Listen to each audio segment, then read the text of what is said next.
नमस्कार दोस्तों, स्वागत है आपका हमारे परिवार में और हम हैं आपके इस परिवार का हिस्सा। आज की इस खास वीडियो में हम आप सभी को भगवान शिव जी के जन्म से जुड़ी कुछ महत्वपूर्ण और अद्भुत बातें बताने जा रहे हैं। हमें पूरी उम्मीद है कि आप इस वीडियो को अंत तक जरूर देखेंगे और इसे पसंद करेंगे।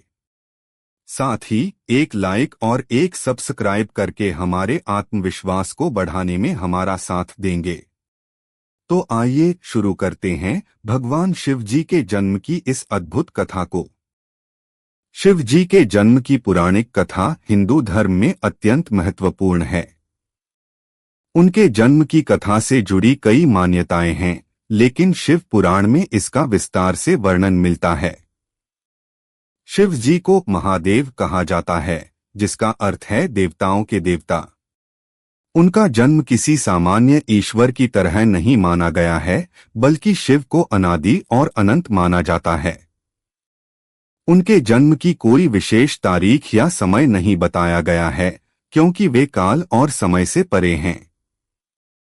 फिर भी उनकी उत्पत्ति को लेकर कुछ प्राचीन कथाएं प्रचलित हैं, जो उनके महत्व को दर्शाती हैं। एक समय की बात है जब सृष्टि का निर्माण हो चुका था और संसार में सब कुछ व्यवस्थित चल रहा था। ब्रह्मा जी ने अपनी सृष्टि की रचना की और विष्णु जी इस सृष्टि के पालनकर्ता बने। परंतु सृष्टि के इस चक्र को पूर्ण करने के लिए एक ऐसे शक्ति की आवश्यकता थी जो इसे संहार कर फिर से निर्माण का अवसर दे सके। तब ब्रह्मा जी और विष्णु जी ने मिलकर एक तपस्या की। उनकी तपस्या से अत्यधिक प्रसन्न होकर एक अद्भुत शक्ति प्रकट हुई, जो न तो पूर्ण रूप से साकार थी और न ही निराकार। वह शक्ति स्वयं महादेव थे। वे शक्ति के प्रतीक थे और उनके उद्भव से संसार में संतुलन स्थापित हुआ। शिव जी के जन्म की कथा में यह बताया जाता है कि वे न तो जन्मे हैं और न ही उनका कोई अंत है। इसलिए उन्हें अजन्मा कहा जाता है। वे स्वयं सृष्टि, पालन और संहार के प्रतीक हैं। शिव जी का रूप अत्यंत अनूठा है। वे जटाओं में गंगा को धारण करते हैं, उनके मस्तक पर चंद्रमा सुशोभित है और उनके गले में सर्पों की माला है। उनके हाथों में त्रिशूल और डमरू रहता है।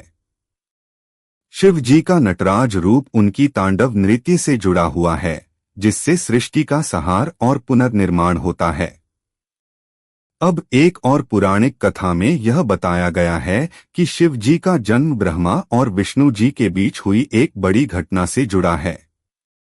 यह कथा इस प्रकार है। ब्रह्मा जी और विष्णु जी के बीच एक बार यह विवाद उत्पन्न हुआ कि उनमें से कौन श्रेष्ठ है। दोनों देवताओं ने अपनी शक्ति का प्रदर्शन करना शुरू किया और इस बहस का कोई अंत नहीं निकला। तभी एक अद्भुत प्रकाश का स्तंभ प्रकट हुआ, जो आकाश से लेकर धरती तक फैला हुआ था। इस स्तंभ की कोई सीमा नहीं थी और न ही इसका कोई प्रारंभ दिखाई देता था। दोनों देवताओं ने यह जानने का निश्चय किया कि इस स्तंभ का अंत कहाँ है। ब्रह्मा जी ने ऊपर की दिशा में उड़ना शुरू किया और विष्णु जी ने धरती की गहराई में जाने का प्रयास किया, परंतु दोनों ही इस स्तंभ का अंत नहीं पा सके। जब दोनों ने अपनी असफलता स्वीकार की, तब उस प्रकाश स्तंभ से भगवान शिव प्रकट हुए। शिव जी ने ब्रह्मा जी और विष्णु जी को यह समझाया कि श्रेष्ठता की भावना व्यर्थ है और सभी को अपने अपने कर्तव्यों का पालन करना चाहिए। इस प्रकार शिव जी का प्राकट्य हुआ, जो यह सिद्ध करता है कि शिव जी न तो जन्म लेते हैं और न ही उनका कोई अंत है। वे अनंत हैं और उनकी महिमा भी अनंत है। शिव जी की कथा में उनकी पत्नी पार्वती का भी महत्वपूर्ण स्थान है। पार्वती देवी ने शिव जी को पति रूप में प्राप्त करने के लिए कठोर तपस्या की थी। पार्वती जी को पहले सती के रूप में जन्मा गया था, जो दक्ष प्रजापति की पुत्री थीं। दक्ष प्रजापति ने एक यज्ञ का आयोजन किया, जिसमें शिव जी को आमंत्रित नहीं किया गया। सती ने अपने पिता के इस अपमान को सहन नहीं कर पाई और उन्होंने यज्ञ अग्नि में कूदकर अपने प्राण त्याग दिए। शिव जी को जब यह समाचार मिला तो वे अत्यंत क्रोधित हो गए और उन्होंने दक्ष का यज्ञ नष्ट कर दिया। सती के जाने के बाद शिव जी गहरे ध्यान में लीन हो गए। परंतु सृष्टि के कल्याण के लिए देवी सती ने पार्वती के रूप में पुनः जन्म लिया। पार्वती जी ने शिव जी को प्राप्त करने के लिए घोर तपस्या की। उनकी तपस्या से प्रसन्न होकर शिव जी ने उन्हें अपनी अर्धांगिनी के रूप में स्वीकार किया। इस प्रकार शिव और पार्वती का विवाह संपन्न हुआ, जो शिव के गृहस्थ जीवन का प्रतीक माना जाता है। शिव जी के परिवार में उनके पुत्र कार्तिकेय और गणेश भी आते हैं।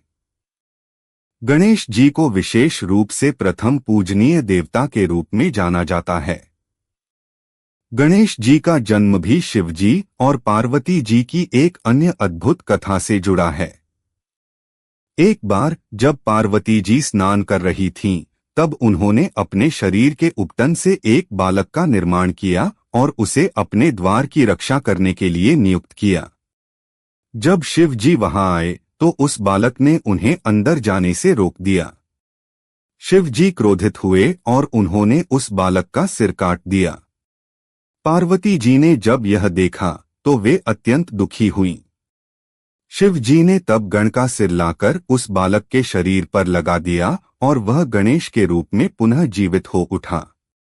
शिव जी की महिमा का वर्णन करना अत्यंत कठिन है, क्योंकि उनकी कथाओं में असंख्य संदेश छिपे हुए हैं। वे भस्मासुर की कथा हो या फिर उनका कैलाश पर्वत पर वास, हर एक कथा हमें जीवन की एक नई दिशा दिखाती है। शिव जी के जीवन से हमें त्याग, तपस्या, संतुलन और विनाश में पुनर्निर्माण की सीख मिलती है। शिव जी का तांडव नृत्य उनके संहारकारी रूप का प्रतीक है, लेकिन यह केवल विनाश का नहीं बल्कि पुनः निर्माण का भी प्रतीक है। शिव जी अपने अनुयायियों को हमेशा यह संदेश देते हैं कि संसार में हर चीज परिवर्तनशील है। जो उत्पन्न होता है वह समाप्त भी होगा और समाप्त होने के बाद फिर से नई शुरुआत होगी। इसी चक्र को शिव जी का तांडव नृत्य प्रदर्शित करता है। शिव जी की महिमा और उनकी कथा अनंत है।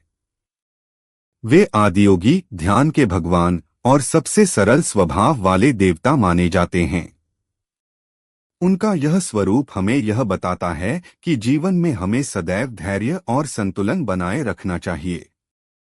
चाहे कितनी भी कठिनाइयां आएं, शिव जी की तरह हमें अपनी साधना और ध्येय पर अडिग रहना चाहिए।